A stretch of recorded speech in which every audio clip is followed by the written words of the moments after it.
Hola, mi nombre es José Roberto Rodríguez y es un gusto compartir contigo. Lección número 10, titulada Misión en favor de los no alcanzados, primera parte. El texto bíblico base para el estudio de esta semana se encuentra en el libro de Hechos, el capítulo 17, verso 24. En el cual leemos lo siguiente: El Dios que hizo el mundo y todo lo que hay en él, que es Señor del cielo y de la tierra, no habita en templos hechos por manos humanas.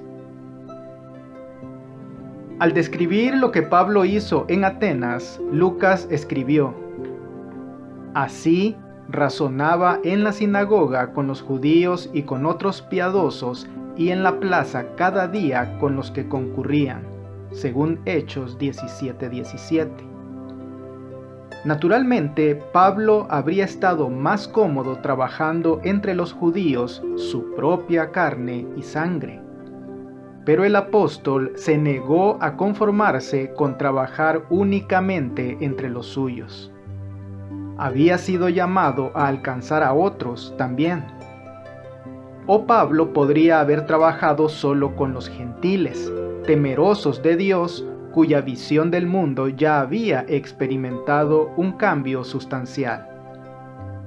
Estos tenían una base bíblica sobre la que Pablo podía construir, aunque todavía necesitaran conocer al Dios a quien temían, Jesús, el Mesías. Pero no. Mientras estuvo en Atenas, una ciudad famosa por su filosofía, Pablo trató de llegar a la gente de allí también, que tenía un trasfondo y una cosmovisión radicalmente diferentes de la de los hebreos y su historia sagrada, que constituía el fundamento de la fe que Pablo quería enseñar a los atenienses. ¿Cómo trató Pablo de llegar a esa gente y qué podemos aprender de sus intentos?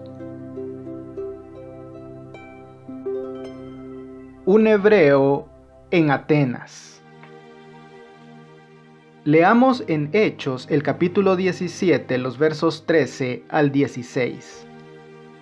Cuando los judíos de Tesalónica supieron que también en Berea era anunciada la palabra de Dios por Pablo, fueron allá, y también alborotaron a las multitudes. Pero inmediatamente los hermanos enviaron a Pablo que fuese hacia el mar, y Silas y Timoteo se quedaron allí. Y los que se habían encargado de conducir a Pablo le llevaron a Atenas, y habiendo recibido orden para Silas y Timoteo de que viniesen a él lo más pronto que pudiesen, salieron. Mientras Pablo los esperaba en Atenas, su espíritu se enardecía viendo la ciudad entregada a la idolatría. ¿Cómo terminó Pablo en Atenas y cómo respondió a lo que encontró allí? La ciudad de Atenas estaba llena de ídolos, según Hechos 17:16. Como Pablo conocía la historia de su propio pueblo y sus tendencias a la idolatría, a pesar de las interminables advertencias, estaba molesto por todos los ídolos que también encontró en Atenas. Sin duda, Pablo estaba motivado por la compasión hacia los atenienses, que morirían en sus pecados si no llegaban a conocer al Dios verdadero. En la actualidad, nuestras ciudades siguen llenas de ídolos, aunque sean menos evidentes que los que vio Pablo. Y, por desgracia, muchos creyentes pueden pasearse tranquilamente por una ciudad sin reaccionar en lo más mínimo ante sus ídolos. Sin embargo, Pablo tenía suficiente sintonía con el Espíritu Santo como para responder. A diferencia de otros creyentes que aún no comprendían que el Evangelio es para todo el mundo, Pablo sabía que Dios quería que los atenienses se salvaran junto con todos los demás. Comprendía que el concepto de misión global consistía en llevar el Evangelio a los grupos de personas no alcanzadas de ninguna forma, incluyendo a los paganos idólatras, así como a los filósofos que atestaban las calles de Atenas. Por lo tanto, Pablo frecuentaba el mercado, donde se encontraba esta gente. Podríamos decir que formó el primer centro de estudios de misión global, donde utilizó el mercado con el fin de estudiar y probar métodos para llegar al corazón y la mente de esos paganos.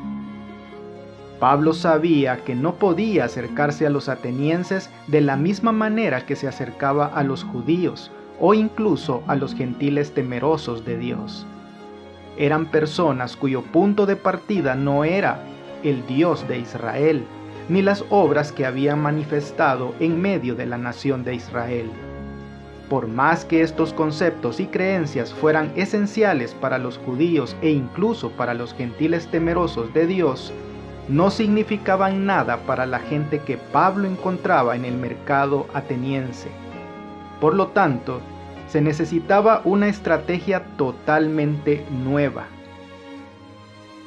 En la actualidad, a menudo tratamos de llegar a personas cuyo trasfondo no tiene nada en común con lo que se ha dado en llamar la herencia judeocristiana. De ahí que, como Pablo, tengamos que adaptarnos. Un abordaje que podría funcionar bien, por ejemplo, es Quito. Podría ser inútil en Bangkok. ¿Qué tipo de ídolos adora la gente en tu sociedad y cómo puedes abrirles los ojos para que vean lo inútil que es todo eso? Pablo en el Areópago.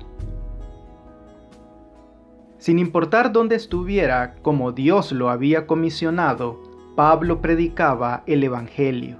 Y eso es exactamente lo que trató de hacer en Atenas. Leamos en Hechos el capítulo 17, los versos 18 al 21. Y algunos filósofos de los epicúreos y de los estoicos disputaban con él, y unos decían: ¿qué querrá decir este palabrero? Y otros: parece que es predicador de nuevos dioses, porque les predicaba el evangelio de Jesús y de la resurrección. Y tomándole le trajeron al Areópago, diciendo: ¿podremos saber qué es esta nueva enseñanza de que hablas? Pues traes a nuestros oídos cosas extrañas. Queremos pues saber qué quiere decir esto, porque todos los atenienses y los extranjeros residentes allí en ninguna otra cosa se interesaban sino en decir o en oír algo nuevo. ¿Cómo reaccionaron los paganos de la plaza ante las palabras y las preguntas de Pablo? Es evidente que con sus dioses extraños Pablo impresionó a la gente del mercado, por lo que lo llevaron al Areópago, una parte de la ciudad donde se dirimían asuntos legales y religiosos, aunque al parecer Pablo no enfrentó ningún tipo de juicio legal. Por lo visto, querían escucharlo a él y su nueva doctrina. Sería difícil ignorar a alguien con la elocuencia, la pasión y la inteligencia de Pablo, aunque promoviera ideas que a aquella gente le parecían muy extrañas. Hechos 17:21 dice que los atenienses no hacían más que hablar y escuchar sobre las últimas ideas. ¿Lucas los estaba acusando de perezosos? Probablemente no. Lo más probable es que señalara que eran pensadores y polemistas experimentados. Al fin y al cabo, la sociedad griega generó pensadores como Sócrates, Platón y Aristóteles, filósofos cuya influencia ha llegado hasta nuestros días. Atenas había sido considerada durante siglos el centro del pensamiento intelectual y filosófico.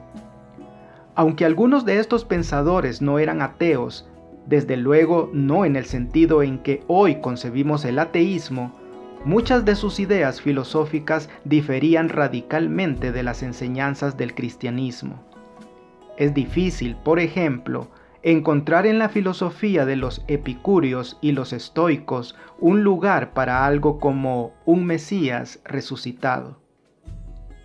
En Atenas, Pablo había esperado que el Espíritu Santo pudiera utilizar sus conocimientos y sus habilidades oratorias que había adquirido en su educación con Gamaliel, pero en realidad fue la educación de Pablo en las calles de Atenas lo que el Espíritu Santo pudo utilizar aún más. Sus más sabios oyentes estaban asombrados al escuchar su razonamiento. Demostró que estaba familiarizado con sus obras de arte, su literatura y su religión. Después de la experiencia de Pablo en Atenas con estos paganos y filósofos, escribió a los corintios: «Me propuse no saber nada entre ustedes, sino a Jesucristo y a Él crucificado», nos dice en 1 Corintios 2:2. ¿Qué lección podemos encontrar aquí acerca de que Cristo debe ocupar un lugar central en nuestro mensaje sin importar a quienes les estemos predicando?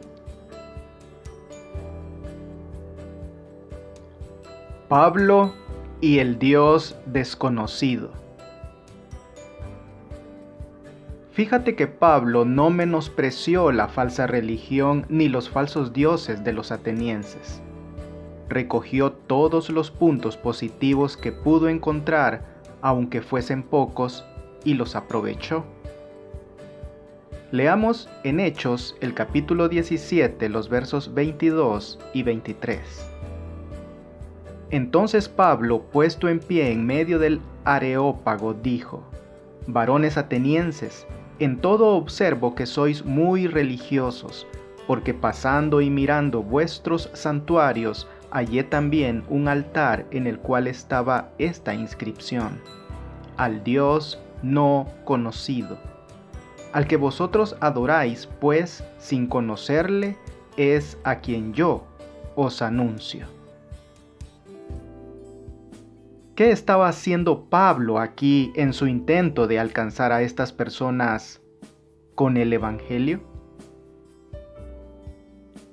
Atenienses, en todo los veo muy religiosos. Pablo estaba elogiando a los paganos.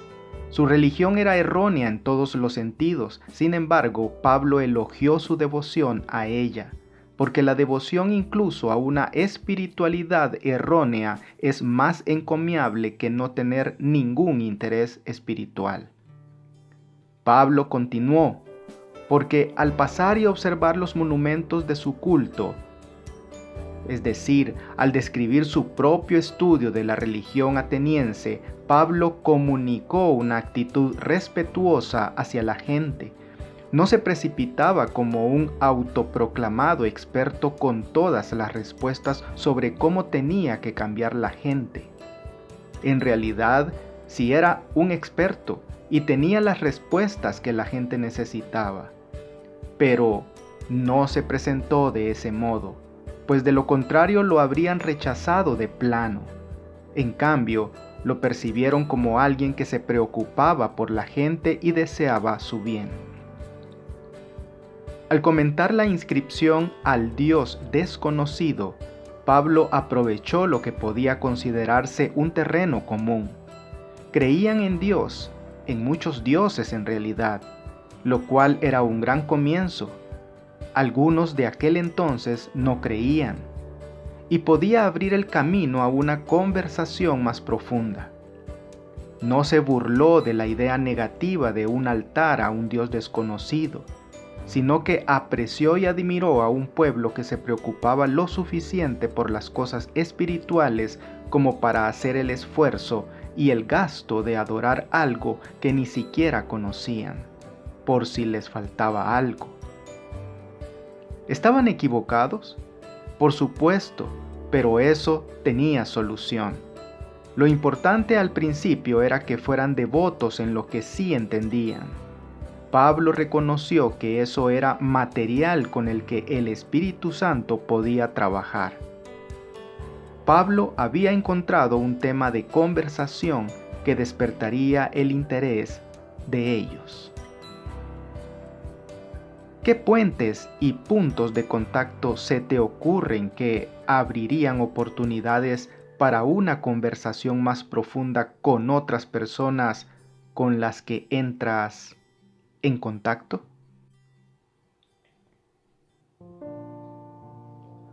¿Cómo presentar a un nuevo Dios?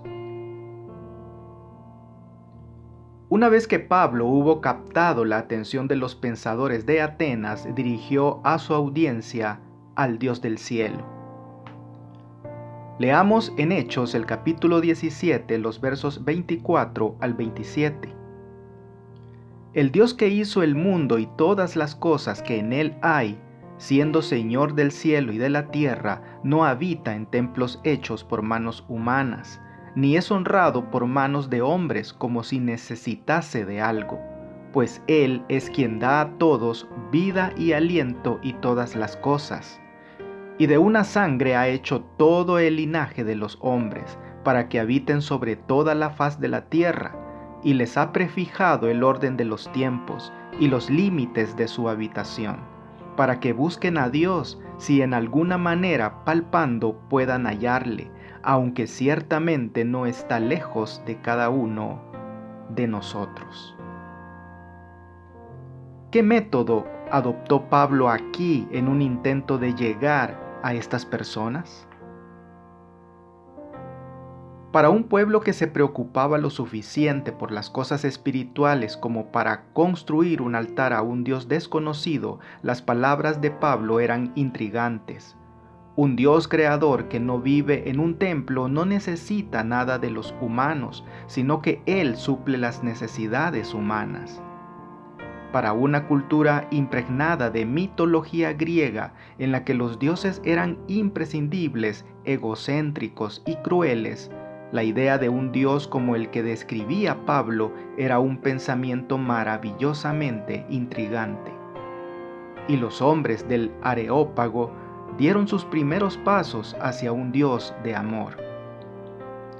El hecho es que este Dios, al que no conocían, se daba a conocer. De hecho, también deseaba que lo conocieran. Es probable que Pablo haya compartido más conceptos en el Areópago que las pocas palabras que Lucas registró en esta historia. Parece razonable, por cuestiones de espacio, que Lucas se limitara a resumir el discurso de Pablo. Si eso es cierto, entonces probablemente Pablo haya desarrollado en detalle cada uno de los conceptos que hemos leído hasta ahora. Entonces, desglosemos el discurso de Pablo en conceptos. 1. Primeramente, Pablo elogió su actual percepción espiritual y su sinceridad. 2.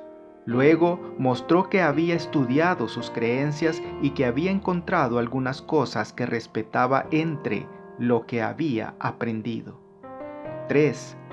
A continuación, les habló de una cosa en particular que había descubierto en el estudio de su religión y que ellos admitían que no entendían. 4. Después de eso, compartió el aspecto de Dios, que sabía que necesitaban desesperadamente, que es el hecho de que Dios existe y que los amaba y no estaba lejos. Y 5. Por último, al final de su discurso, Pablo pasó a advertirles lo que significa rechazar el conocimiento de este Dios que aún no conocían. Pablo los llevó tan lejos como pudo, según lo que sabía que ellos creían. Si pudo guiarlos hasta allí, su progreso fue importante.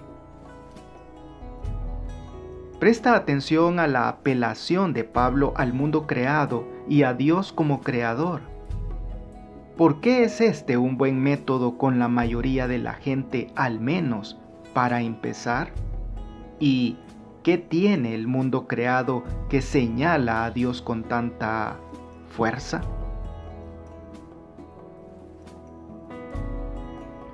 Cruzar la línea.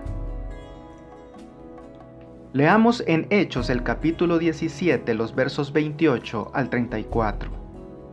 Pero Dios, habiendo pasado por alto los tiempos de esta ignorancia, ahora manda a todos los hombres en todo lugar que se arrepientan, por cuanto ha establecido un día en el cual juzgará al mundo con justicia, por aquel varón a quien designó, dando fe a todos con haberle levantado de los muertos. Pero cuando oyeron lo de la resurrección de los muertos, unos se burlaban y otros decían: ya te oiremos acerca de esto otra vez. Y así Pablo salió de en medio de ellos, mas algunos creyeron, juntándose con él, entre los cuales estaba Dionisio el Areopagita, una mujer llamada Dámaris, y otros con ellos. ¿Cómo continúa Pablo su testimonio? También es interesante señalar que Pablo citó a algunos de los autores atenienses que habían escrito algo bastante cercano a la verdad bíblica, lo que le brindó a Pablo la oportunidad de llevar a sus oyentes un paso más adelante. Es decir, utilizó su familiaridad con las creencias de ellos para buscar un terreno común y así llevarlos un paso más allá. No cabe duda, al tratar de alcanzar a otros, el hecho de estar familiarizados con lo que creen y buscar puntos en común puede ser un método poderoso para alcanzar a la gente. Observa también que Pablo utiliza estos puntos de coincidencia con ellos para luego llegar a donde él quería, la resurrección de Jesús y la esperanza que ofrecía a todos. Lucas describe las reacciones a las últimas palabras de Pablo sobre la resurrección. Algunos se burlaron de la idea, otros dijeron que querían que Pablo les volviera a hablar del asunto y algunos creyeron. Lo clave en esta historia, en el marco de nuestro estudio, es que todos ellos realmente habían escuchado, y esa era la esperanza de Pablo desde el principio. Sabemos que algunos rechazarán el Evangelio, pero debemos hacer todo lo posible para asegurarnos de que, antes de que lo rechacen, entiendan lo que están rechazando. Pablo, con su método de trabajo entre los atenienses y su uso estratégico de lo que había estudiado y aprendido de ellos, se aseguró de que oyeran, con la mente abierta, que existía un Dios al que no conocían pero que los había creado. Este Dios los amaba y quería darles a conocer. Había sido misericordioso con ellos a pesar de su ignorancia. Pero se acercaba el día del juicio final y, si todo esto sonaba demasiado increíble, había pruebas verificables de ello en la resurrección de Cristo. Ahora que la gente realmente había escuchado y comprendido el mensaje, tenía que decidir personalmente si lo rechazaría de plano o investigaría más a fondo. Y algunos investigaron más y se convirtieron en seguidores de Jesús. ¿Cuál es tu desafío? En oración, pide a Dios que te guíe específicamente para saber cuál es la mejor manera de testificar a alguien que conoces. Y tu desafío avanzado es: explora las redes sociales como un posible areópago para que presentes el Evangelio a los no creyentes con la claridad y la discreción de Pablo. Para estudiar y meditar. Una de las principales conclusiones de la narración de la experiencia de Pablo en el Areópago es su estudio sobre el terreno de cómo abordar a un grupo de incrédulos no alcanzados, que se tradujo en un pequeño grupo de creyentes en Atenas. Las palabras del apóstol y la descripción de su actitud y del ambiente que lo rodeaba, como los traza la pluma inspirada, habían de transmitirse a todas las generaciones venideras como testimonio de su firme confianza, su valor en la soledad y la adversidad, así como de la victoria ganada en favor del cristianismo en el mismo corazón del paganismo. Las palabras de Pablo contienen un tesoro de conocimiento para la iglesia. Estaba en una posición desde donde hubiera podido fácilmente decir algo que irritara a sus orgullosos oyentes y lo metiera en dificultades. Si su discurso hubiera sido un ataque directo contra sus dioses y los grandes hombres de la ciudad, habría estado expuesto a sufrir la suerte de Sócrates. Pero, con un tacto nacido del amor divino, apartó cuidadosamente sus mentes de las deidades paganas y les reveló el Dios verdadero, que era desconocido para ellos. Por medio del contacto directo con la gente, el estudio de su cultura y religión y el respeto por su devoción a las cosas espirituales, Pablo consiguió algo notable en Atenas, algo que es un tesoro de conocimiento para la iglesia. Evitó irritar a sus oyentes. Esto fue en sí un logro importante, inspirado por Dios. Según Elena de White, este es el tesoro de conocimiento al que nosotros como iglesia debemos prestar atención en esta historia.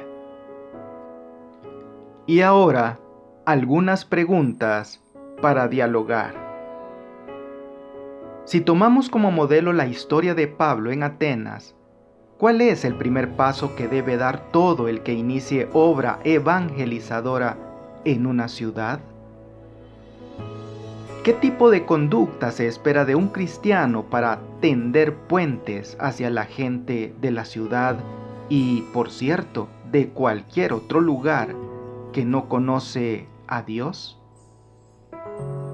Cuando nos sentimos provocados por los tipos de ídolos modernos, ¿qué debemos evitar hacer especialmente al principio al iniciar obra evangelizadora entre la gente que adora a esos ídolos? Pablo podría haberse limitado a presentarles a este Dios que los amaba y ellos se habrían sentido muy complacidos. Pero luego cruzó una línea que hizo que la gente pensara que era un iluso cuando presentó la resurrección. ¿Debería haber hecho eso? ¿Y por qué sí? ¿O por qué no? Amigo y amiga, la pluma inspirada nos termina recordando que en todo esfuerzo por alcanzar a las clases altas, el obrero de Dios necesita fe firme. Las apariencias pueden ser desalentadoras, pero en la hora más oscura se recibe luz de lo alto. La fuerza de los que aman y sirven a Dios se renovará día tras día. Que Dios te bendiga. No olvides apoyar este ministerio suscribiéndote a mi canal de YouTube. Con esto tendrás acceso a un video resumen completamente ilustrado y animado de la lección de escuela sabática para adultos al inicio de cada semana. Espero tus likes y tus comentarios de la lección. Bendiciones.